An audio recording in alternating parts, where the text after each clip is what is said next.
Halo Vivanian, kalian sekarang nonton di interview. Saya sekarang bersama seorang menteri yang juga ketua umum sebuah partai besar. Ternyata beliau jago bela diri kungfu. Bapak Airlangga Hartarto, Menteri Koordinator Bidang Perekonomian sekaligus Ketua Umum Partai Golkar. Assalamualaikum Pak Airlangga. Waalaikumsalam Mas Arief. Sehat Pak? Alhamdulillah. Pak, saya beberapa waktu lalu saya nonton video Bapak sedang memeragakan adegan bela diri kungfu. Lebih tepatnya wushu Pak ya? Wushu. Ya. Sejak kapan Pak? Kalau wushu itu dari zaman SMP Pak. Ya. Di waktu sekolah dulu latihan di Bulungan. Bulungan, oke. Ya, dan kebetulan waktu itu bela diri kungfu termasuk yang juga banyak digemari. Ya. Dan ternyata semakin lama semakin banyak. Kalau yang kemarin dipertontonkan itu namanya Wing Chun. Wing Chun. Wing Chun itu salah satu aliran dari wushu. Ya. Dan Wing Chun itu ada filmnya, Ip Man. IP Man, ya oke. IP Man dan juga ada Bruce Lee itu alirannya Wing Chun. Oh. Ya, dia biasa pertempuran jarak pendek. Nah, jadi memang beda karena kalau yang aliran lain menjaga jarak, tapi kalau yang ini yang memang khusus di jarak pendek. Karena itu ada alat ada peraganya. dummy robot. Ah. Ada dummy robot. Sampai sekarang masih aktif berlatih Pak? Sekarang ya kadang-kadang latihan, tergantung kegiatan. Pak Airlangga sempat menjelaskan filosofi salah satu salam wushu itu yang begini itu Pak ya. Iya. Nah, itu gimana Pak? Jadi kalau ini kan orang itu kalau bela diri itu punya kekuatan. Ya. Tapi kekuatan itu harus ditahan, tidak diumbar-umbar. Oh. Jadi itu salah satu filosofi. Kalau kita punya kekuatan, ya jangan diumbar-umbar. Tapi kekuatan itu kalau diperlukan bisa dipakai. Ya. Bapak sekian tahun aktif di politik, tapi juga menggemari bela diri wushu. Nah itu ada nggak Pak sisi filosofi dari wushu atau kungfu yang diterapkan dalam politik Pak? Ya kalau politik itu kan ada buku namanya Sun Tzu Pak. Sun Tzu, oke. Sun Tzu itu tentu kalau ilmu bertanding juga sama dalam olahraga, yaitu kenali musuhmu. Ya. Nah baru kalau olahraga kan kita harus, apalagi kalau dalam pertandingan yang dipraktekkan di pembinaan wushu itu kita tahu siapa lawan yang kuat. Nah kita lihat juga videonya, jadi jangan bertanding kosongan, nggak tahu siapa yang dilawan. Katanya itu udah menang separuh Pak ya, kalau udah ya itu musuh, Pak, ya? Persiapan itu separuh dari kemenangan. Okay, jadi dalam setiap pertempuran kita harus tahu siapa yang dihadapi. Aktor atau bintang film yang favorit apa Pak? Yang paling lucu ya Jackie Chan. Jackie Chan. Jadi sampai sekarang juga cukup lucu. Nah itu alirannya apa Pak kalau Jackie Chan? Jackie Chan aliran mabok-mabokan. Dia macam-macam lah, dewa mabok dia. Dia campur segala macam aliran. Oke Pak, sekarang kita masuk ke tema obrolan yang tentang ekonomi dan politik. Sekarang situasi pandemi COVID sudah mulai melandai, kasus-kasus sudah mulai berkurang. Nah, pemerintah sekarang mulai ibaratnya gaspol lagi Pak untuk menjalankan pembangunan.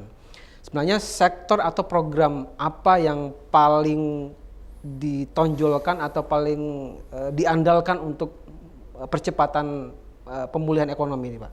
Ya pertama selama COVID kemarin yang pemerintah genjot adalah sektor digital. Karena digital itu terakselerasi dengan adanya pandemi COVID.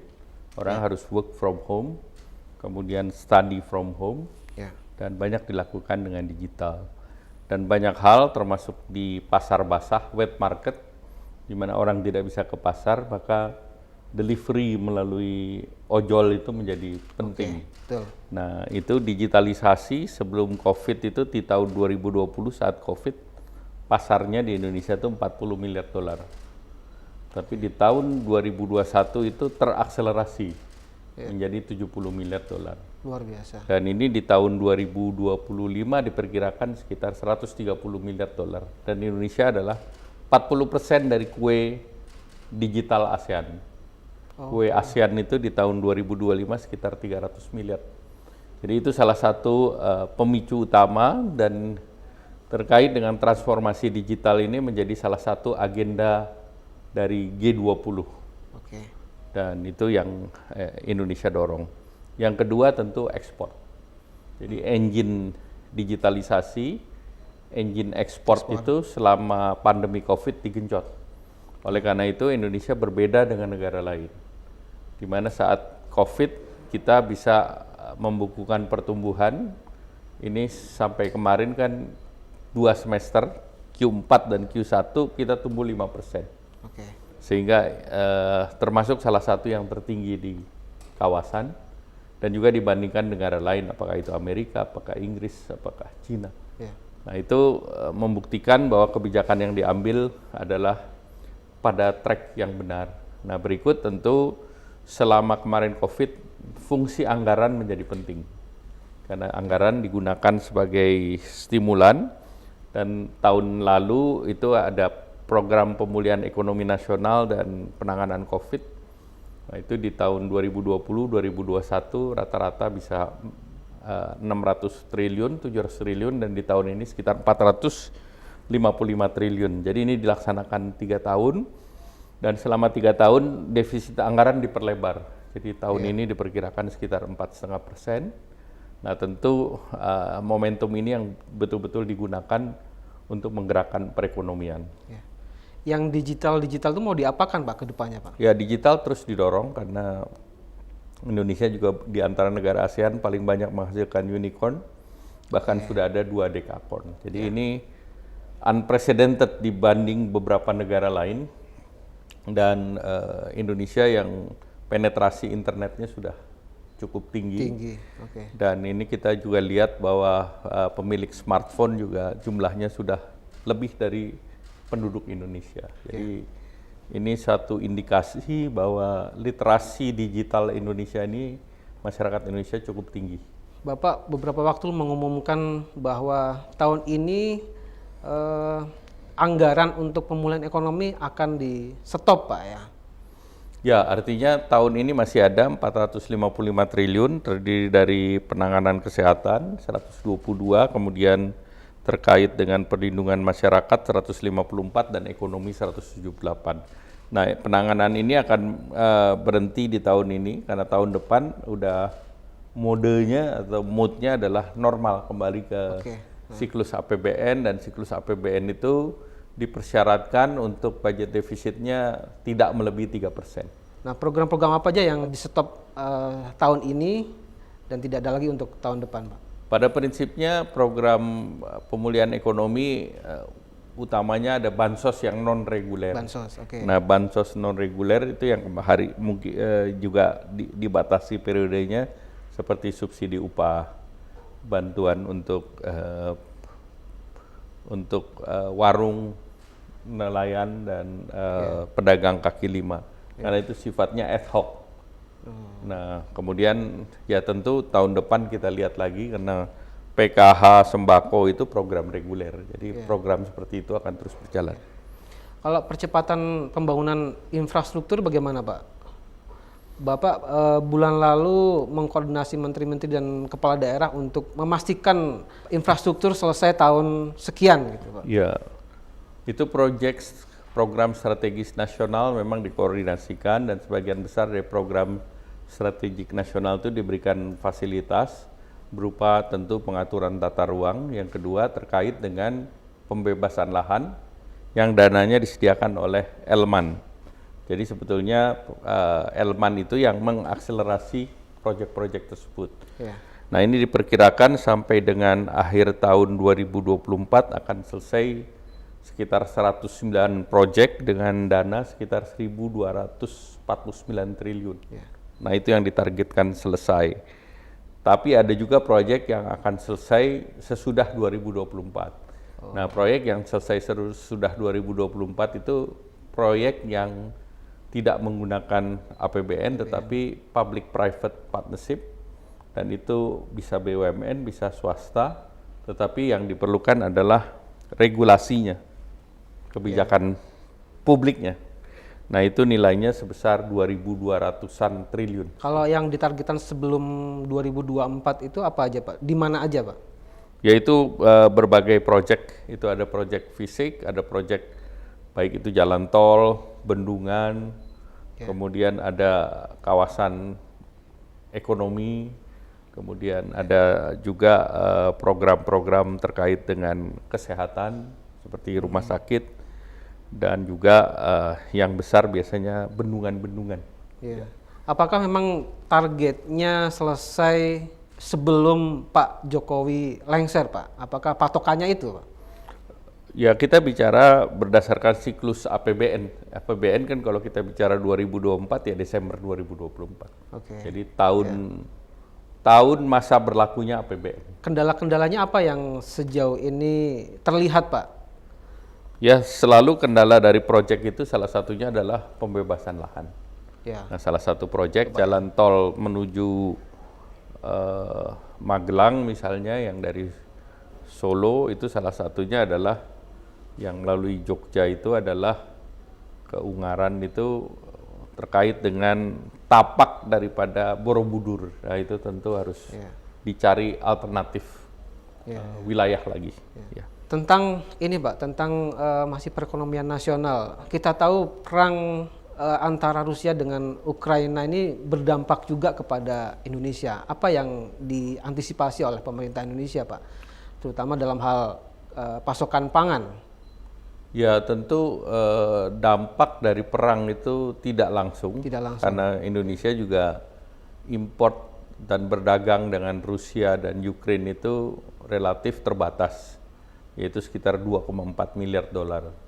Nah dibandingkan dengan negara-negara lain. Dan kedua, ekspor terbesar dari Ukraina itu minyak goreng yang berbasis canola, sunflower, rapeseed, dan juga gandum. Sedangkan Indonesia gandum itu konsumsinya oleh pabrik instant noodle. Jadi yang saya monitor pabrik instant noodle itu mereka sudah aman sampai bulan September, dan sesudah itu mereka dapat source lain, apakah itu dari Amerika Serikat, bukan dari Rusia lagi, Australia. Jadi itu relatif tertangani. Nah yang perlu kita perhatikan yaitu transmisi di sektor energi. Karena energi itu Rusia itu pemasok terbesar ke Eropa, dan tentu harga gas di Eropa itu jauh lebih tinggi daripada di Indonesia. Seperti di Jerman itu gas itu sekitar 24 sampai 26 per MMBTU.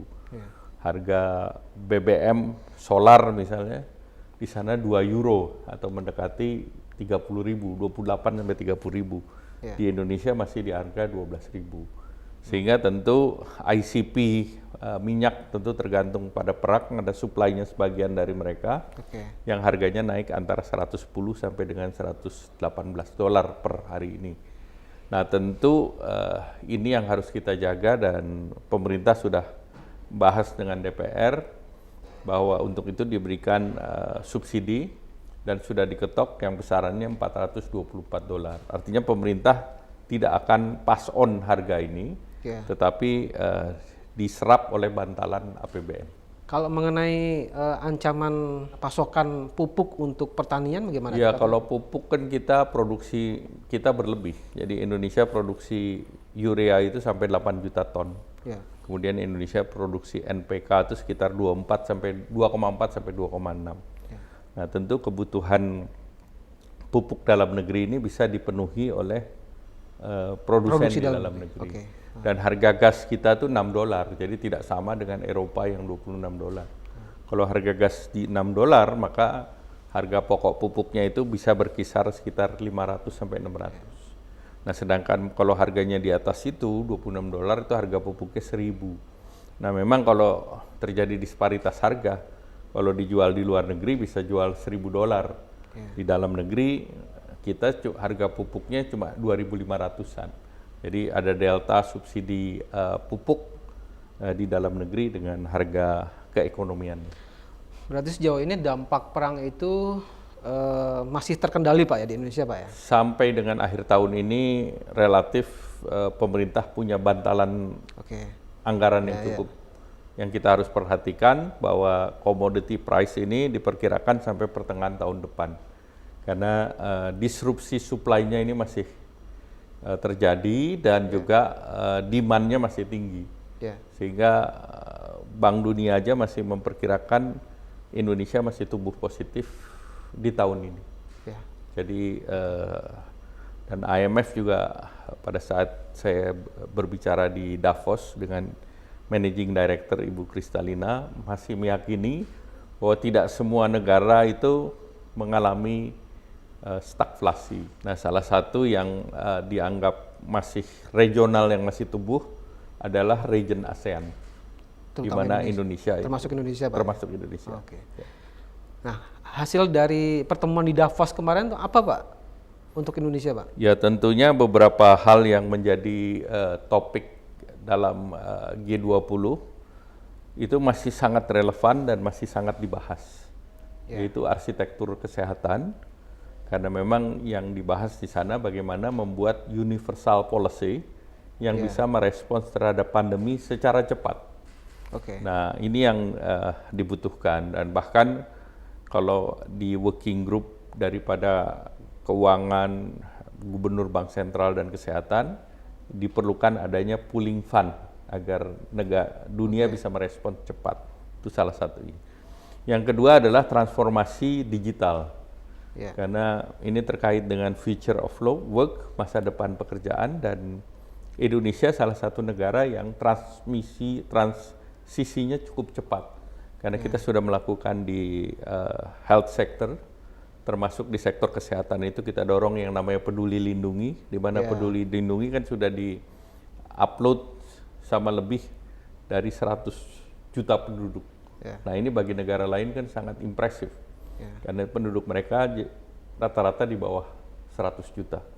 Kemudian yang kedua, mereka juga sangat impress dengan Indonesia sudah memvaksin penduduknya, dosis pertama lebih 90%, dosis kedua lebih 80%, bahkan dosis ketiga lebih dari 25%. Nah, ini juga mereka sangat impress karena Indonesia adalah negara besar. Yang ketiga tentu digitalisasi di sektor lain, yaitu mulai di sektor industri, e-commerce, kemudian juga masuk di mulai di pertanian. Sehingga transformasi digital dianggap Indonesia ini real. Apalagi mereka mendengar cerita bagaimana financial inclusion dan UMKM itu didorong. Nah, ini kami bahas dengan Queen Maxima yang menjadi UN Envoy untuk financial inclusion. Kemudian terkait dengan transisi energi, ini hampir ketemu dengan berbagai pemimpin dunia, apakah itu Perdana Menteri, Menteri, dan yang lain. Dan mereka juga melihat bahwa transisi energi ini mereka sangat mengapresiasi karena Indonesia tidak hanya bicara transisi, tetapi juga harus energi yang affordable, yang bisa dibayar oleh masyarakatnya. Karena kalau kita transisi masyarakat nggak bisa bayar, itu menjadi beban kepada budget negara, dan juga itu menjadi tidak adil. Dan posisi hari ini hampir semua negara bicara energy security. Nah, kalau bicara energy security adalah memanfaatkan seluruh potensi energi yang ada untuk jangka pendek. Seperti negara seperti Jerman misalnya, yang tergantung banyak dari gas dari Rusia melalui pipa. Nah, itu mereka sudah memikirkan bagaimana membuat LNG storage tank, bagaimana FSRU dan yang lain. Nah, ini di Eropa diperlukan karena mereka mencari source yang lain di luar dari Rusia. Tetapi dunia kan short supply juga, karena yang namanya gas atau energi ini rata-rata long term contract, tidak banyak yang spot. Nah, termasuk tentu kalau Indonesia kita harus menggenjot agar produksi migas kita bisa ditingkatkan. Transisinya juga berarti ke migas berarti, Pak? Kalau transisi menengah itu tentu ke renewable energy. Tapi yang jangka pendek tentu bagaimana energy security di dalam negeri seluruhnya bisa aman.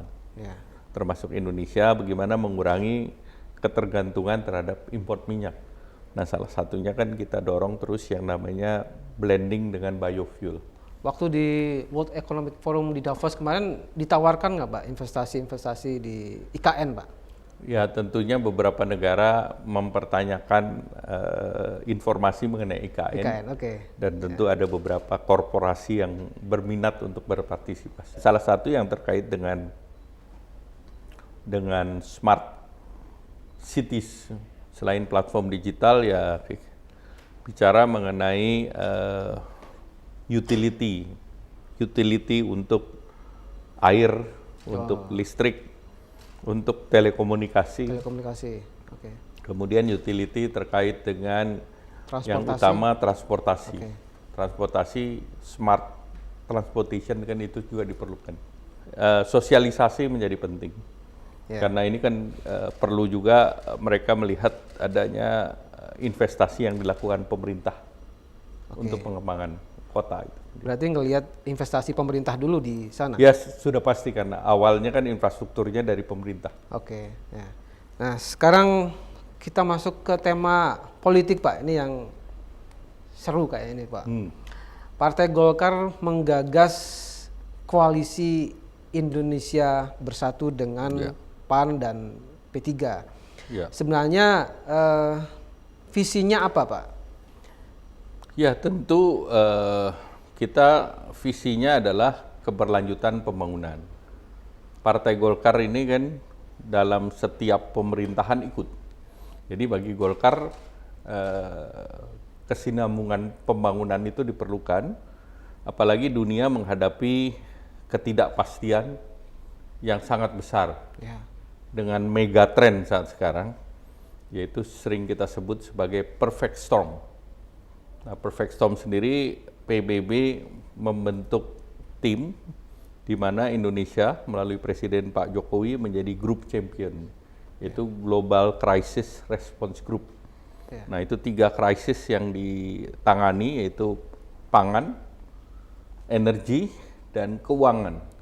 Keuangan ini dengan pandemi COVID, beberapa negara berkembang itu over utang. Nah, itu yang harus direstrukturisasi utangnya. Atau debt-nya itu dibekukan, debt suspension. Nah, Indonesia dianggap punya kemampuan untuk itu, punya model untuk merepresentasikan negara berkembang. Nah, sebetulnya tantangan megatrend ke depan itu 5Cs. Ada 5 krisis. Satu, COVID belum selesai, COVID-19. Yang kedua adalah climate change. Yang ketiga adalah konflik perang maksudnya Pak? Perang. Nah, perang itu kan dampaknya juga panjang. Yang berikutnya baik itu ke energi maupun ke pangan. Yang berikut tentu commodity price dengan harga tinggi berakibat pada C kelima, yaitu cost of living. Sehingga kalau cost of living terlalu tinggi juga masyarakat yang tidak affordable makin besar. Nah, itu yang menjadi megatrend. Nah, ini hanya bisa ditangani oleh partai yang berpengalaman. Nah, karena kita dan juga pemimpin yang berpengalaman. Pemerintahan yang kuat Pak. Pemerintahan yang kuat. Jadi kalau biasanya kalau ekonomi lagi down term, mesti dicari orang yang berpengalaman. Kalau lagi bagus, yang berpengalaman juga dilanjutkan. Golkar banyak stoknya nih. Jadi dua-duanya Golkar punya stok. Dan kedua komponen daripada koalisi Indonesia Bersatu di P3 juga ada stoknya gitu. Apalagi yang kalau ditanya yang paham ibu kota ya Bappenas dan Pak Harso. Kemudian kalau kita bicara PAN, ini kan pengalaman juga. Ada Pak Jul pernah di kabinet, pernah di DPR, pernah di MPR, dan kader-kadernya banyak juga yang sebelumnya di pemerintahan. Jadi kalau kita bicara all season pengalaman di pemerintahan, ya 3 partai ini nggak lari gitu. Golkar, PAN, dan P3 merasa sebagai koalisi yang punya banyak stok kader untuk menjalankan pemerintahan yang kuat, Pak. Kepemimpinan kita sangat egaliter, jadi artinya komunikasi sangat cair. Kalau ngomong soal pemerintahan partai yang berpengalaman, ada partai juga PDIP yang punya pengalaman udah hampir 10. Sudah punya tiket sendiri. Kemarin diajak juga nggak Pak? Ya tentu kita mengajak yang chemistry-nya dekat. Berdasarkan apa itu Pak? Ya berdasarkan tadi, salah satu tentu ideologinya sudah tidak dipersoalkan lagi. Ya. Kemudian konsep pembangunan tidak dipersoalkan. Kemudian pasar di publiknya itu complementary. Ya. Kita kan membangun pasar yang nasionalis religius. Ya.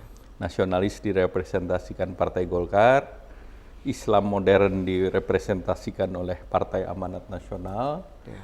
Islam tradisional atau kultural diwakili oleh P3. Ya.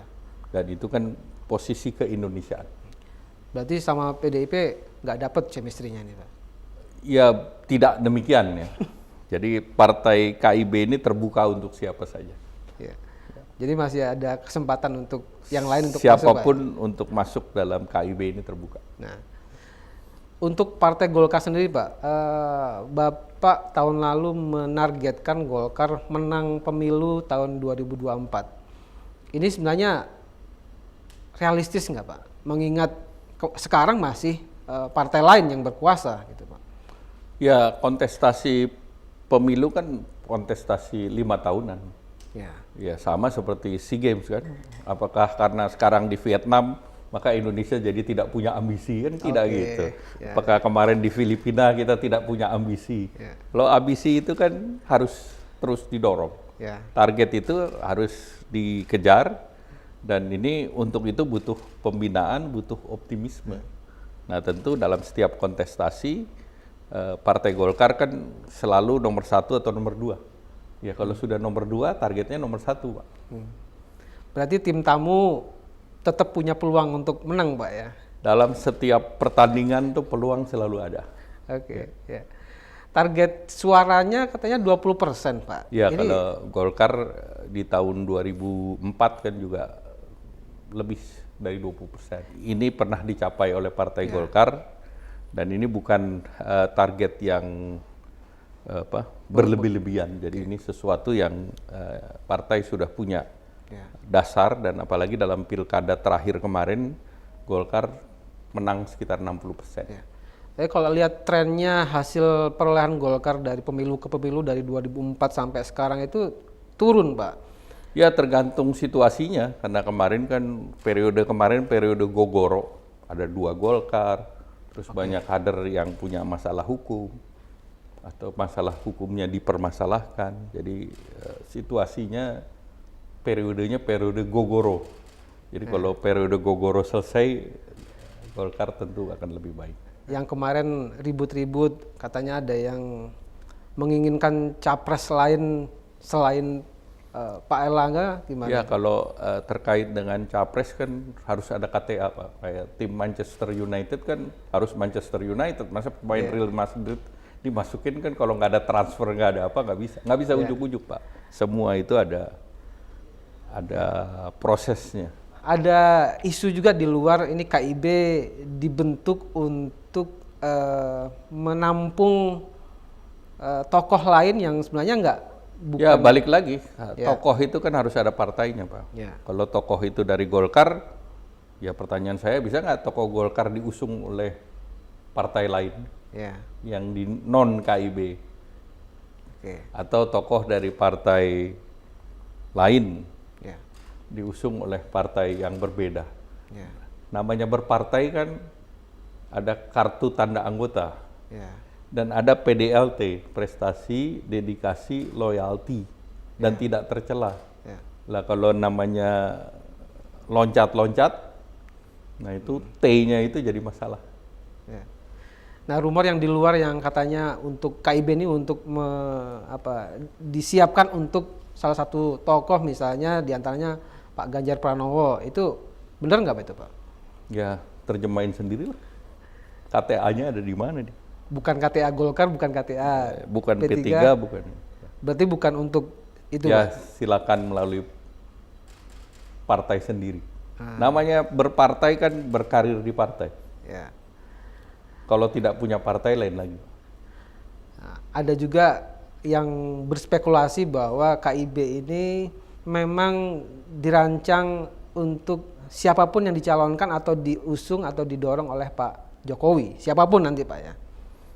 Ya namanya kalau ke depan kan tidak bisa siapapun, Pak. Harus ada orangnya siapa. Nah tentu namanya partai KIB kita harus bicarakan secara bersama dalam forum. Kalau kriteria bagi KIB gimana Pak? Kriteria calon presiden Ya yang sudah ideal? pasti ideologinya sama. Dan juga akan melanjutkan pembangunan. Kayaknya itu normatif semua itu Pak. Ya namanya kriteria ya normatif. Ya. Yang lebih spesifik misalnya pernah menjadi gubernur misalnya Pak gitu. Ya. Atau kader partai tertentu misalnya. Ya kan lihat partainya Pak. Yang berkoalisi kan 3 partai Pak, Golkar, Ya. P3 dan PAN. Oke. Dan di partai itu kadernya banyak. Di KIB sendiri kalau nama Bapak gimana diterima atau Ya masih kita akan bahas ditimbang-timbang? pada waktunya. Jadi belum dibahas sampai sekarang Pak.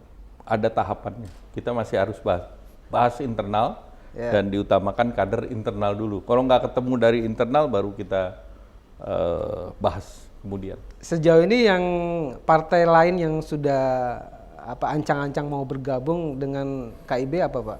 Ya mungkin ke depan masih ada 1-2 partai lain. Demokrat mungkin Pak. Ya kita lihat saja. Dalam 2024 nanti ada momentum besar juga yaitu pilkada serentak. Ini pilkadanya daerah-daerah provinsi-provinsi yang besar-besar Pak. Ada DKI Jakarta, Jawa Barat, Jawa Timur, Jawa Tengah. Nah kalau DKI Jakarta, Golkar mencalonkan siapa Pak? Menjagoan siapa? Ya Golkar kan punya ketua DPD-nya, Pak Zaki ada di Zaki Iska. di Jakarta. Ya. Yang dicari partai lain juga ada. Ya. Ada Bu Airin yang dicari yang lain. Di antara dua Ya, ini nah itu kan sesudah Pileg-Pilpres Pak. Jadi itu tahap berikutnya. Baik Pak, terima kasih sudah meluangkan waktu untuk diinterview. Demikian Vivanian sudah nonton di interview dengan Bapak Airlangga Hartarto, Menteri Koordinator Bidang Perekonomian sekaligus Ketua Umum Partai Golkar. Tonton di interview episode selanjutnya. Sampai jumpa. Ya, terima kasih Mas Arief. Ya.